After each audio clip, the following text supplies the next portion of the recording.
Well, welcome to the Nullarbor Plain here in Australia, and welcome to a Down Under special, a show dedicated to the highlights of both my rides here in Australia and also in New Zealand.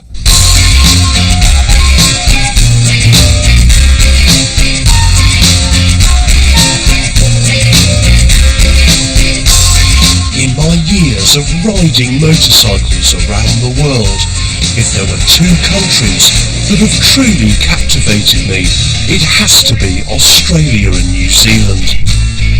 For me, there is nowhere else on the planet that offers us bikers such diversity of landscape, awe-inspiring scenery, challenging yet astonishing roads, not to mention the sheer, all-pervading pleasure of riding in these countries. This Down Under special revisits some of my favourite bits of both my ride in New Zealand, from Auckland in the North Island to Queenstown in the south, and my ride in Oz from Sydney right across the Nullarbor Plain to Perth on the west coast. And who knows, I might just inspire you to do the right thing, book a flight, hire a bike, and experience these quite incredible rides for yourself. One of the main reasons why I ride a motorcycle is to experience massive landscapes and unfettered wildernesses, and both Australia and New Zealand have their fair share of those.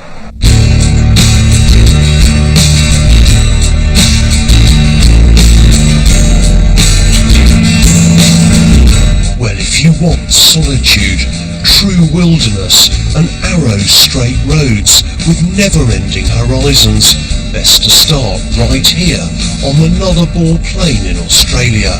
Some 1,500 kilometres of absolutely nothing, stretching out along the outback southern coastline. Now, even though to me, right, crossing this whole route is construed, in my view, as the Nullarbor Plain, actually the Nullarbor is only about 50 kilometres of the route, and we're standing in it. Now, these are ancient Aboriginal lands, and this is the tip of the Nullarbor, if you see what I mean, that we cut through, and it actually fans out into northern Australia, and Nullarbor means a treeless plain.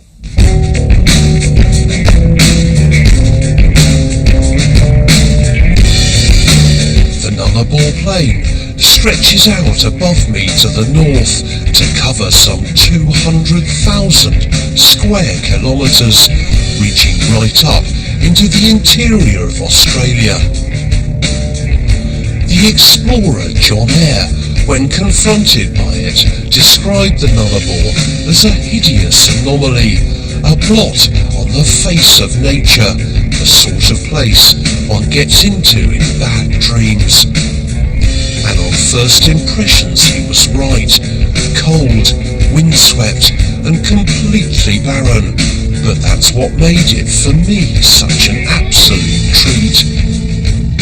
This loneliness, this isolation is to me addictive. The landscape lends itself to reflection, to an understanding of self and individuality, unattainable in an urban environment. It's a time to relish being rather than existing. God, beautiful. It's not much point in the other one, really. It's exactly the same as that one.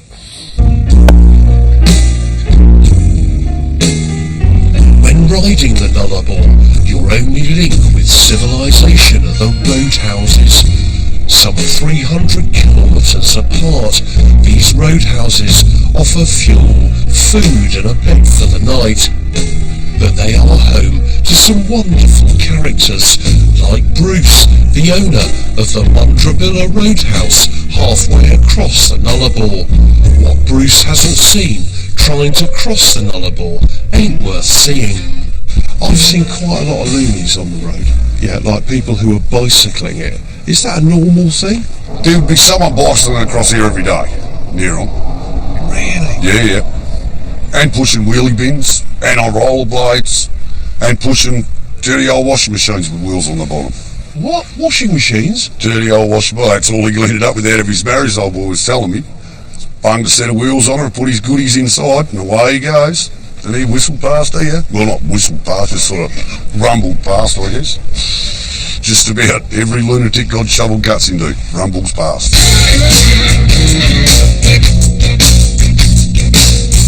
If you want to try and understand what riding this endless road does to us tourists, then Pete, 400 kilometres further down the road at the John Eyre Motel, just might give you an insight. You get people coming in and say, well, what's the weather going to do? So I look out the window and say, that. Where's this wind come from? Up there. Honestly, tourists have the most stupid questions. Do they? What are the roofs like? Oh, they're about this high. They go uphill. And the road, long, straight, white line down the middle. Do people lose their heads here? Yeah. Yeah. Yeah, 90% of our customers have been driving along, so they're doughy. You know, they've been driving for hours on end, so they're doughy. They come in. That's why you get situations where people put the wrong fuel in their car. Because they're not thinking, because they've been sitting there going, and people do, they go nuts. They get in here, and you have to be very patient with people. You know, you'll be standing there with the mop in your hand in the toilets, a sign out the front of the door saying, don't come in here, I'm cleaning. So they'll step over the sign, they'll come in, you see with the mop in the hand, they go, are you cleaning? You get some people that go, oh, yeah, well, I'm going to get a cheap vehicle, you know, a $500 banger, and I'll drive it across the Nullarbor. And they get here, and it breaks. And so they say, well, okay, well, what can we do to fix it? It's going to cost more than that in parts to fix it. Or, you know, how much does it cost to tow it back to town? And you're looking at well over $1,000 just to tow it to town to the nearest mechanic. They find that that's the situation, and then they find that they're stuck here because there's no public transport. So that explains why we have so many drifters as staff out here. Because a lot of them are broken down people that, you know, they're working their way back into travelling on.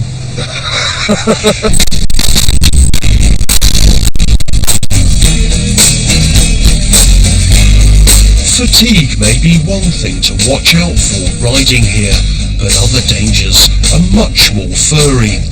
The wildlife comes in many sizes in the outback, ranging from large to exceptionally big. The road was littered with the carcasses of kangaroos, but there are emus, wombats and even wild camels, all vying for the chance to run out in front of you and make a horrible mess. If there's one thing to avoid, it's riding at dawn or dusk, as that's when it's almost certain you'll hit one.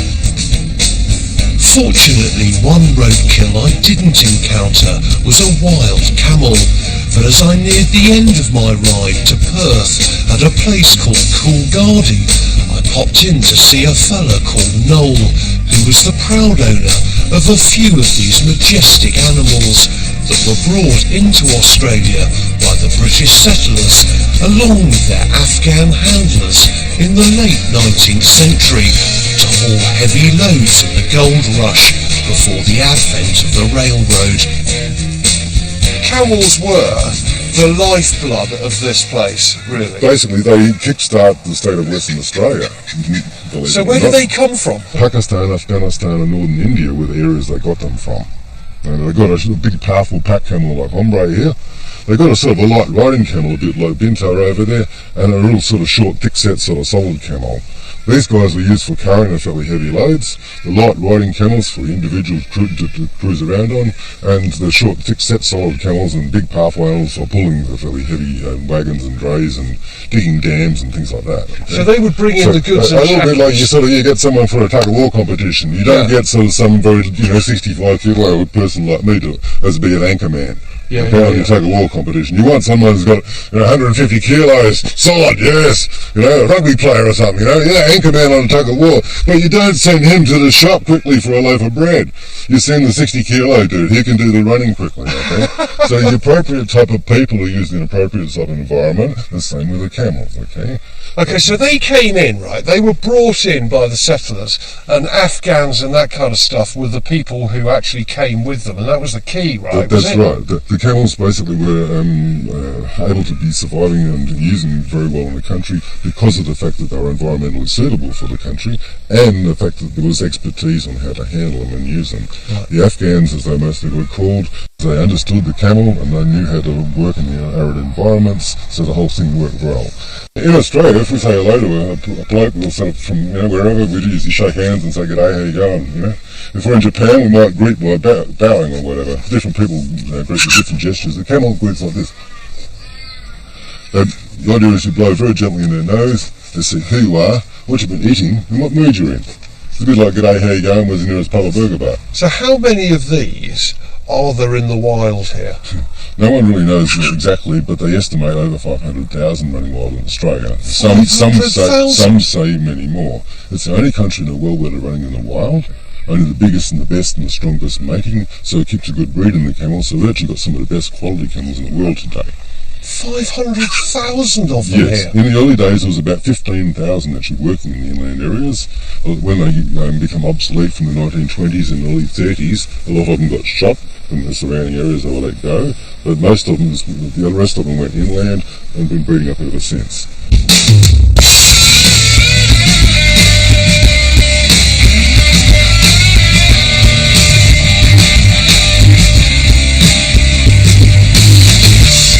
Major reason why you come to Australia to ride a motorcycle is not really the delight and the dangers of its indigenous wildlife.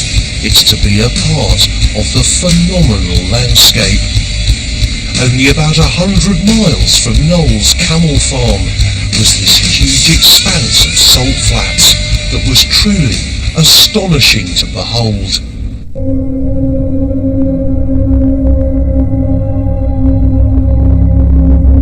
It seems that when you're riding in Australia and New Zealand, every turn you take there's a different vista and a different landscape. I mean, just check this out. We're about 100 kilometres from a little town called Kalgoorlie in Western Australia, and these salt flats are kind of mesmeric, really.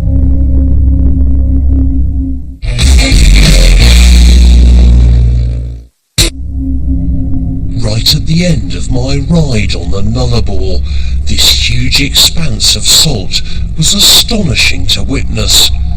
The blinding white of the salt flats set against the red rock created vistas I'll never forget. But for a chap called Paul and his mates, it was also a playground to indulge themselves in their passion for land sailing. Paul, firstly, just tell me about this landscape. We've got about 2,500 square kilometres of this stuff, just pure white salt. Most of it you can do whatever you like on, drive around on it, sail around on it.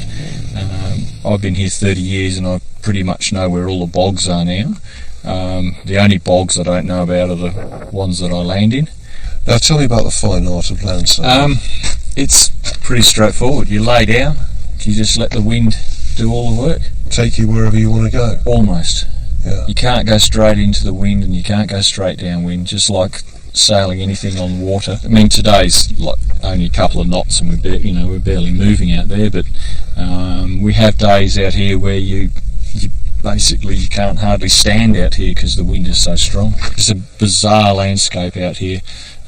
We've been sitting out here on one occasion and we could hear a little noise, and it just this little tonk tonk tonk tonk tonk noise, and we couldn't work out what it is. Everybody's looking around, and we're sitting there. About 5 minutes later there's a styrofoam cup came blowing across the lake and just kind of disappeared off into the distance, and we'd been listening to this thing from kilometres away coming across the lake. Just the absolute silence of the place. What an incredible place. But I tell you what, landscapes all over Down Under are even better when seen from the air.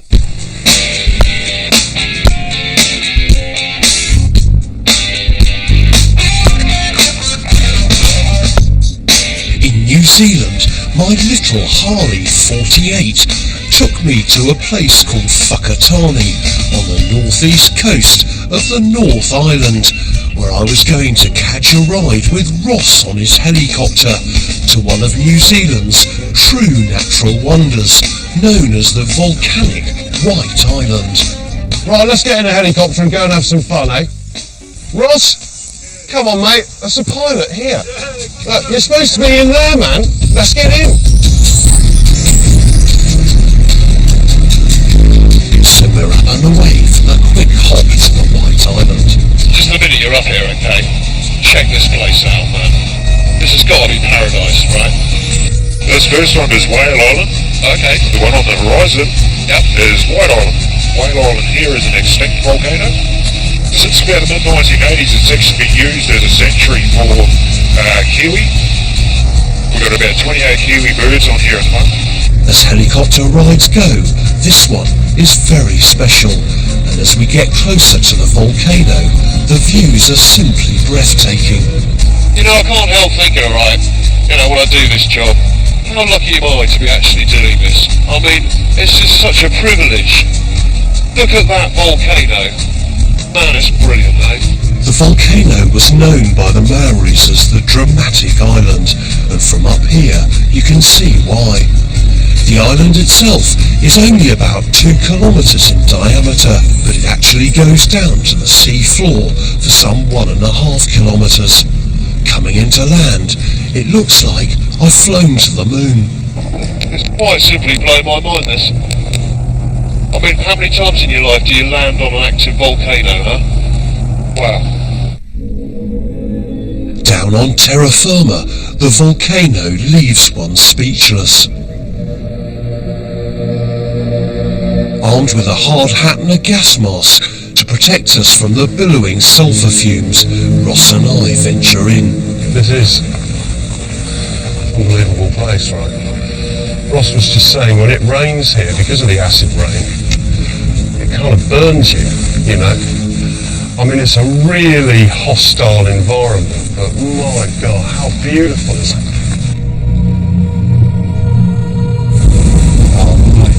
Wow. So this is the centrepiece, basically.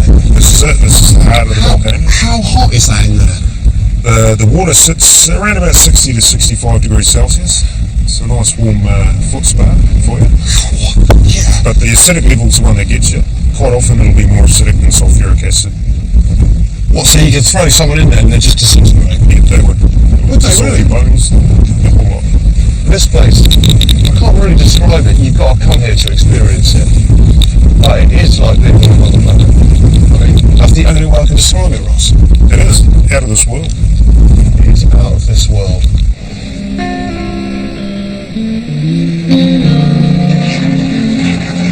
Just like riding a motorcycle, a helicopter allows you to experience the real essence of freedom and can transport you to worlds that are completely unique and virtually untouched by humanity.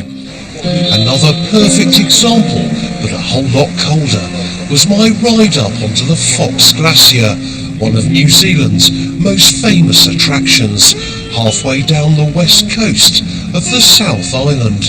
You can see the start of the glacier here. It's sort of a beautiful colour, bluey white. Look at that below you. Unbelievable. The glacier was named after Sir William Fox, the then Prime Minister, who visited it in 1872. This wall of ice seems at odds with the temperate rainforest all around, and I guess that's what makes it so surreal. I'm flying up to meet my guides Jono and Marius, but on landing I'm so excited I forget that it is actually, well, all ice. Alright, the thing about being on a glacier, obviously, is it is incredibly slippery, as I've just found out from the helicopter. Jono, mate, but you're going to help me out here. So you need, what are these crampons? Yep. So what are they called? Crampons, yep. Hey, you see, I know some mountaineering things. I could shit up anything now. Now, without these, mate, you're floundering, let me tell you. Do people come up here on their own without these things? Sure I do. Doesn't get very far. I mean, if you're not into the outdoor life here, if you like, watching telly and, you're into YouTube, you might as well stay at home, right? Yeah, we only get one channel here. And that's the Adventure Channel. Oh, it's a transformation. I can go for miles. Come on, Jono, let's go, mate. Hold on a second. It may be raining, but bumbling about here in any weather is a privilege. Up here, the power of nature is humbling. This glacier actually moves on some days up to 5 meters, and nothing will stand in its way. Guys, what makes it so special here? It's always dynamic. There's something moving, something crashing, creaking, groaning. We're on the surface, but it's actually almost 300 metres thick where we are here. But then there's these kind of shelves of it here behind us. Here we get these pressure arches, and they come down from the steep icefall above, and it crashes into the flat, Victoria Flat, where we are now, and basically concertinas up. It's like the chocolate on a chocolate bar. Yeah. As you bend the chocolate bar, you're going to have the chocolate cracking up, and the caramel underneath, it's going to bend and twist underneath, and that's what's the moving part of the glacier. On days like today, the weather can close in really quickly, stopping the choppers coming in to pick you up. So with the mist coming down, Jono reckons it's time to pull out. But I guess it's always best to leave a party when you're still having fun. Coming up here to this glacier, what an experience. If you do anything, right, even if it is a bit slippy here, you have to come here, you have to experience it.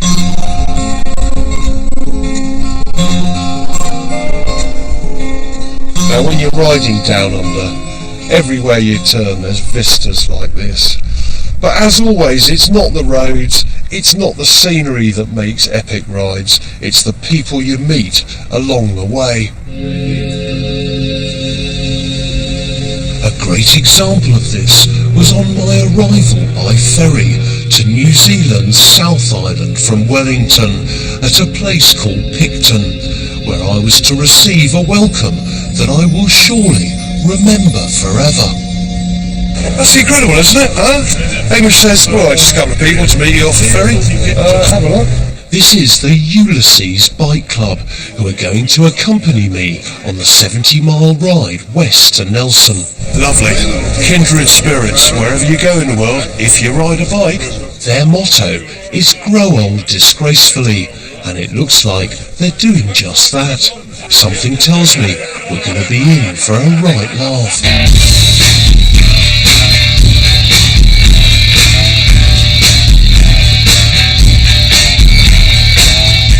How about this then? Me riding out with some 50 or so bikes towards Nelson on roads I'm promised will live long in the memory. Surely it doesn't get better than this. Must pull over to savour every last moment. Now look, if you don't ride a motorcycle, please try and understand what it's all about, right? Okay, look, a load of kindred spirits on the other side of the planet, making me feel so welcome. And even Mel here, he's from Wales. Now look, all this is the Motorcycle Club. Tell me a little bit about that. Ulysses Club's for over 40, you know. I'm in, mate. I'm in. I'm fully qualified, paid-up member. Grow old disgracefully. That's got to be good. Just because you wear a crash helmet in England, right, and you got a leather jacket on, people think they're going to come and steal your daughter or something. Do you know what I mean? Yeah. We only do that if we can. Well, I was going to say, it's Friday, isn't it? Yeah. No, hang on, it's Saturday. Hey, we might be in for some fun.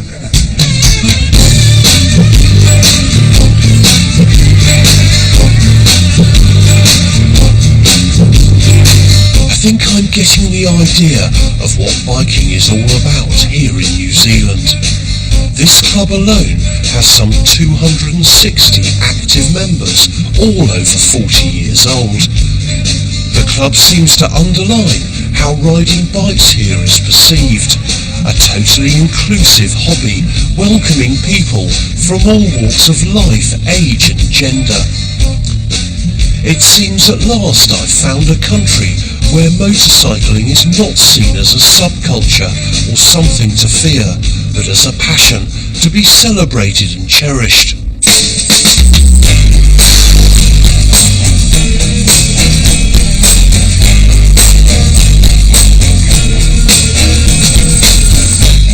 when the weather took a turn for the worst on my way further down the South Island's west coast, just out of Greymouth. That feeling of camaraderie on the road was even more prevalent, especially when I ran into a true gentleman of a biker called Perry, who was also seeking refuge from the rain. And the great thing about rain, right, is you meet kindred spirits sheltering from it. Perry, what does motorcycling mean to you, huh? Well, it's very, very, very dear to my heart. I've been doing it legally for 45 years and owned over 40 motorcycles. It's a good hobby. You meet good people and it's good on the side of the road and I like the bugs and the pace. Yeah. Hey, look, let me ask you this, right? Okay, it's absolutely teeming it down now. Would you prefer to be in a car? No. I can't tell motor car mates from 1980 on. I've got to read what's on the bonnet. But point a motorbike at me so I can tell straight away what they are. It's my son and I are riding Harley Davidsons. Good bikes, comfortable, I mean, for these roads around here, I haven't seen many kind of race replicas or what they call in America rice burners. You know, everyone seems to be on Taurus or Harleys or something like that. Is that because of the roads or just because of the state of mind? I think it's maybe state of mind. I think it's because our roads aren't that busy and you can sort of just go with the flow and enjoy it. Well, you see, what it's all about for me, even in this weather, is actually taking in the scenery, you know. And I think perhaps if you're sort of low down like that here, well, you're missing the half the reason for actually riding here. Well, that's right.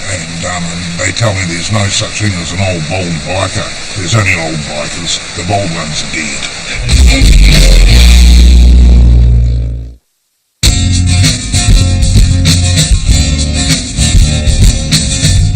From my years riding bikes all over the world, the one thing I've learned is that old bikers are people to listen to be inspired by, and their wisdom is something to be cherished. So how good was it that just south of Nelson, again on New Zealand's South Island, I combined some sublime riding with meeting one of the world's most empowering motorcycle writers. Now what we're going to do in a minute is we're going to head up to Tarka Hill. Now that is supposed to be one of the best rides in New Zealand. Mainly, because it's so lovely and twisty, and also at the top, the views are supposedly sublime. I don't quite know how it can get any better, but I guess it must. Soon I'm at the base of the Tarka Hill, so let's get the Harley earning its keep.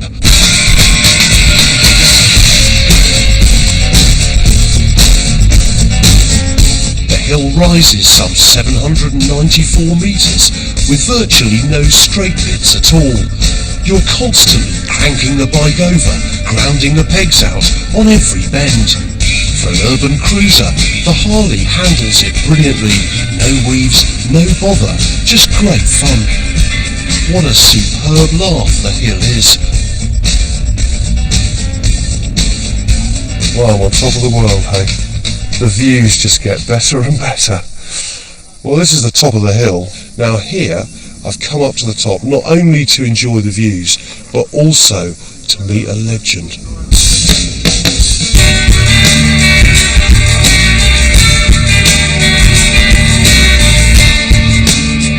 It's not every day you get to ride with one of your all-time heroes. Des Malloy is one of the world's greatest motorcycle adventurers. His constant companion is Penelope, his faithful old British-made 650 Panther. It's just a short ride to one of the best views on the planet, looking down on where Des is lucky enough to live in Golden Bay. Des, that is incredible. Not bad, eh? So what is down there? This is Golden Bay. Over here, because it's not on the route to anywhere, it's almost like the people that the rest of the world forgets. This, I think, is the ultimate view I've had so far. Des has ridden basically all over the world, but always on his beloved Penelope. There's a lot to be said for having something simple. You know, Penelope doesn't mind the 72 octane petrol. The tyres are the same size each, they're 19-inch, and that's the same as they have in China and Russia and places like that. There's a certain dullness to my persona in that, you can look at photographs and you can see that, hey, I've got the same lady in the same motorbike from the 70s. There's no, God, same bike, same wife. And it's just the way I am. What do you think is the basis or the key to motorcycling for you? We're at one. We're almost dancing on wheels at times. When you're doing the gentle, maybe sometimes it's aggressive and sometimes it's just passive. And it's just being there, doing it. Thank God they've never found a cure, and I hope they never will. Motorcycling. We've probably all got friends in their 80s and 90s that are still riding, and they're still getting the same enjoyment. I want to be that man in 25 years' time. I want to kick away the crutches, and I want to get on the motorbike, and I want to, just leave the walking frame and just blast off into the distance with the caregivers, just astonished. I mean, we like to do those little odd things that give people a wee bit of a sense of outrage, and it's for lots of people unknown. They don't know what we're about, and that's okay with us.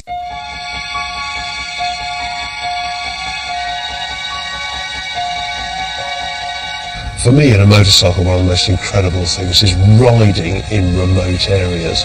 But it's not just the countryside that's incredible, it's the towns that you find along the way.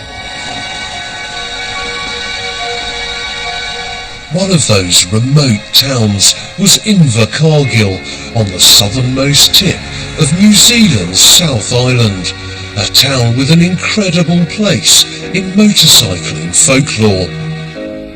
Invercargill was home to one Bert Munro, a motorcycle racer who back in 1967, at the age of 68, on a 47-year-old Indian motorcycle, set the world land speed record at Bonneville Salt Flats for an under 1000cc capacity motorcycle. The record still stands to this day at a staggering 183.59 miles per hour. Here at E. Hayes' hardware store, as well as a plethora of other gorgeous bikes, owner Neville has Bert's actual motorcycle on display, along with a replica that was used in a Hollywood movie that immortalised Bert's life. Starring Anthony Hopkins, it was called The World's Fastest Indian. Now, Neville's father funded Bert in his endeavours, but Bert wasn't contented just by doing Indians. Over there is a Velocet, and he was the fastest guy on a Velocet. Is that right, Neville? Yeah, it was in 62, I'd done 138.8 in a 12.3 second quarter, so... 138 miles an hour? Yeah. Can you imagine doing 138 miles an hour on that? True New Zealand endeavour, right? The records speak for themselves, really, and the achievements are pretty phenomenal. Just down from the hardware store is Areti Beach, where Bert used to test his bikes and also set a few more records. It's great to see that the next generation may just be following in Bert's tyre tracks. Every February, Areti Beach also provides the backdrop for an event known as the Bert Munro Challenge, a festival of motorcycle racing and frivolity that is an absolute must. But Invercargill is not just famous for Bert Munro's legacy, it's also home to New Zealand's most well-known and best-loved mare, Tim Shadbolt. Typical Tim though, he also had a starring role in the movie about Bert's life. So Tim, you actually, apart from being the mayor, you did have a starring role in the movie, didn't you? Well, not a starring role. I was there, yep, too right. A bit of a cameo. I was the president of the motorcycle club, so I had to raffle off a pig to raise funds to send Bert over to America. And you celebrate him every year, don't you, with the Burt Munro Festival? Yeah, it's our little Kiwi version of Sturgis, I suppose. You know, it's the biggest motorcycle rally now in the country, and every year it seems to expand. There's a hill climb on it now this year, and I even went down to the beach in the off-season when it wasn't being run, and there were 3 old guys on their mobility scooters racing up the beach. And I said, where are you from? And they said, oh, well, we're too slow to be in the Burt Munro rally, so we come and do our own rally in mobility scooters every year. Now, look, you've been the mayor here for as long as anyone can remember, right? I mean, you must be quite popular. Yeah, longest serving mayor in New Zealand now, 21 years, so yes, it's been a while. We realise we're a privileged nation. I mean, we're as big as England, we're as big as Japan, and we've only got 4 million people. Well, we got 5 million, but the other million are living overseas, probably half of them in London. I have commented from time to time that I didn't actually realise there were people still here, because they're all in Earl's Court in London, I thought.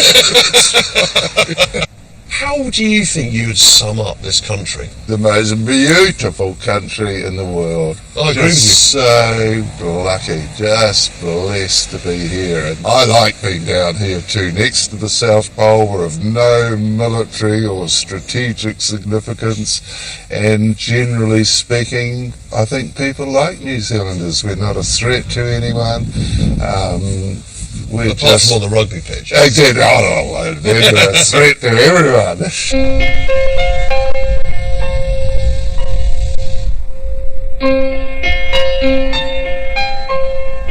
For both Kiwis and Aussies alike, sport is the lifeblood of their respective nations, and the fine art of motorcycle racing is no exception. Well, it's not very often that you get the chance to meet your childhood hero, but that's exactly what happened to me just outside Auckland.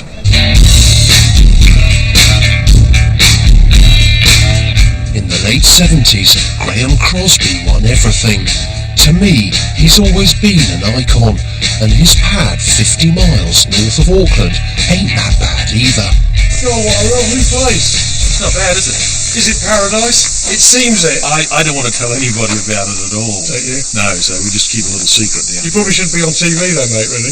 I'm not going to tell anybody. I'm not going to tell anybody. Don't come down here to New Zealand. Whatever you do, do not come down. In his day, Graham was one of New Zealand's most successful exports, winning every type of bike race from Daytona, Imola, Suzuka to the Isle of Man TT. Now he's semi-retired, building the odd bike, rearing some livestock and living the good life, but he'll always be truly inspirational to me.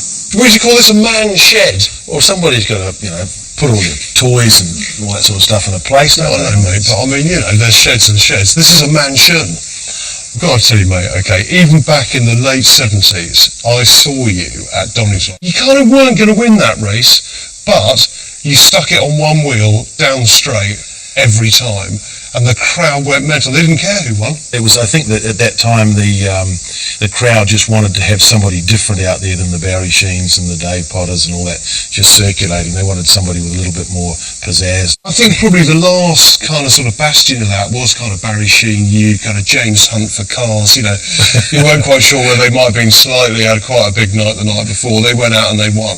It wasn't the preserve of the car races, I can tell you that. Now, Graham, right? This is probably one of my favourite bikes of all time. Can't be. This is my favourite. Honestly, 73 900 Kawasaki, 903cc, the first of the big super bikes.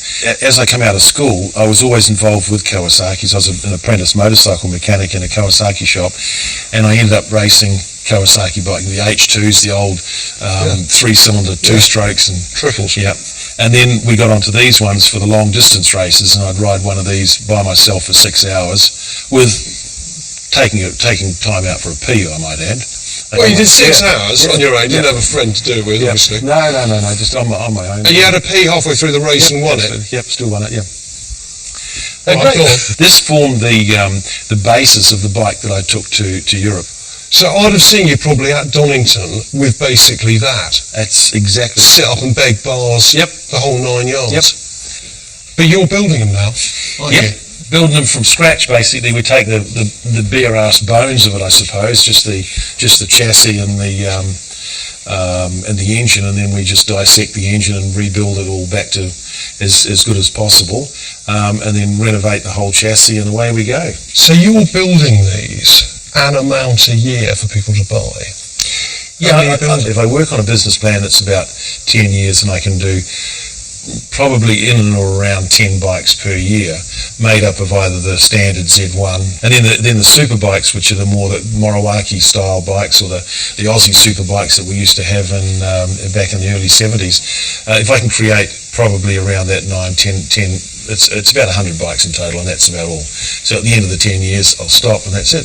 You can get a whole sort of photo restoration of you doing it and all that kind of thing, and that's a possibility. In fact, that's a very good idea. It's a very good idea. 10%. Building Specials is not just the preserve of iconic Kiwi racers. In Australia, they're doing it for themselves, but on a slightly bigger scale. Well, riding down under, I kind of been a Harley man, I suppose. I've ridden the Street Glide and also the 48 in New Zealand. But the whole custom scene, perhaps, is really what sums up the kind of riding here. You don't want to ride a Japanese rice burner, all cramped down and all that kind of stuff. You want to sit up, take in the views, and take it easy, because as always, it's the journey rather than the destination. But as regards customising bikes, in Sydney here, they do things very differently.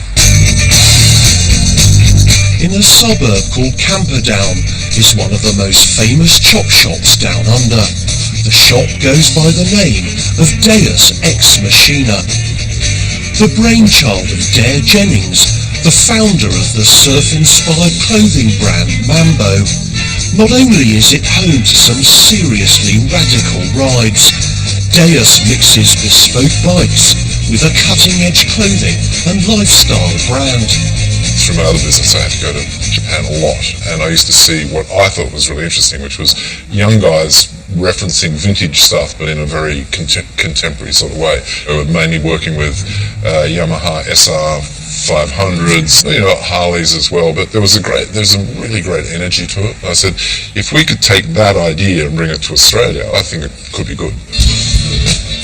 And good it certainly is. Dare and his mechanics take a basic Yamaha SR 500 and turn it into this.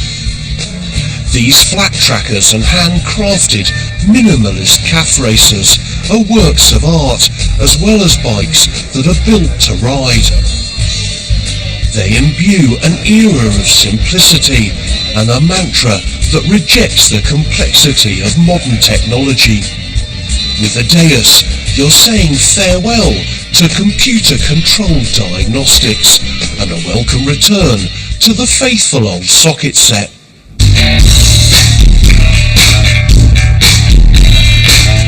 At the end of my 6,500 kilometre ride in Australia from Sydney to Perth, I returned my beloved Harley hire bike to the lads at a company called Bike Round Oz.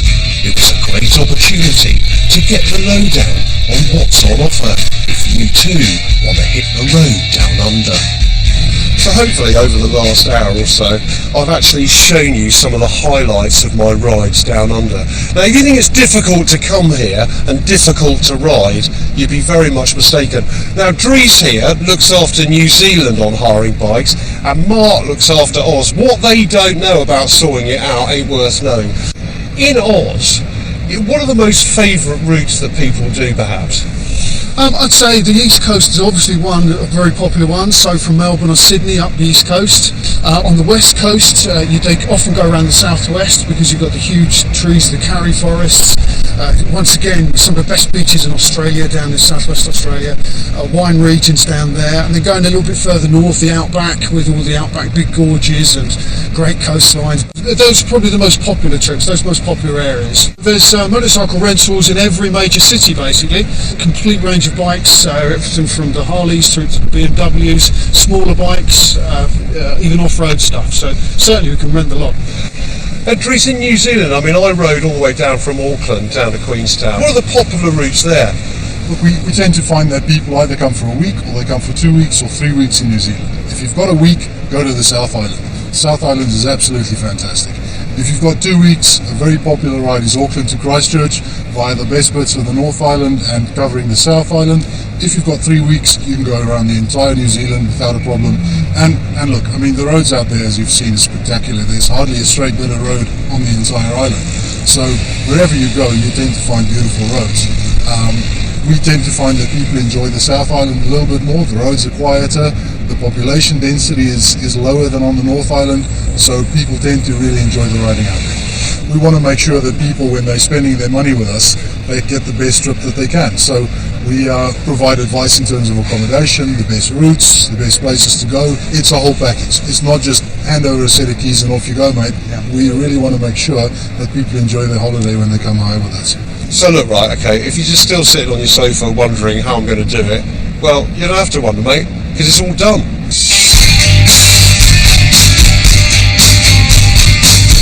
Whether you choose the huge yet enthralling expanses of Australia or the ever-changing mountainous scenery of New Zealand, either way, it's going to be a life-changer. These countries may be linked by their location, but riding in them couldn't be more different. Australia is a much more extreme environment on a motorcycle. The temperature can reach 50 degrees. The mileage is daunting, and there's the constant vigil to maintain to avoid hitting one of the very big, indigenous furry creatures like a camel or kangaroo. The rewards, however, certainly outweigh the dangers, but hire a bike that has a big petrol tank and can cope with the monstrous mileage, or you'll find yourself in deep trouble and walking across the outback rather than riding it. In New Zealand, the mileage is comparatively small, and the danger is only down to you getting over-enthusiastic in the twisties. I found myself constantly being blown away by the sheer beauty of the landscape and the astonishing and exhilarating roads. But one thing both countries share is the honest warmth and welcome from the people who you meet. Down under, never once did I meet anyone who wasn't either genuinely pleased to help or even entertain me. So whether it's experiencing and riding the sweeping bends of New Zealand or the never-ending straights of the Nullarbor Plain here in Oz, you must come and ride one of these countries. I promise you, it'll be an adventure you'll never forget.